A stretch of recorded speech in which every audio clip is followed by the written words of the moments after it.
প্রিয় দর্শক, আসসালামু আলাইকুম। সুনানে আবু দাউদ প্রথম খণ্ডের 35 নম্বর হাদিসটি পড়াইতেছে।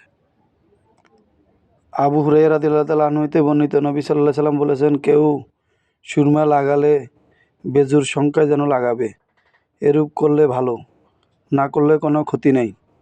ডিলা ও ব্যবহার করলে বেজুর সংখ্যায় করবে। এরূপ করলে ভালো, না করলে কোনো সমস্যা নেই।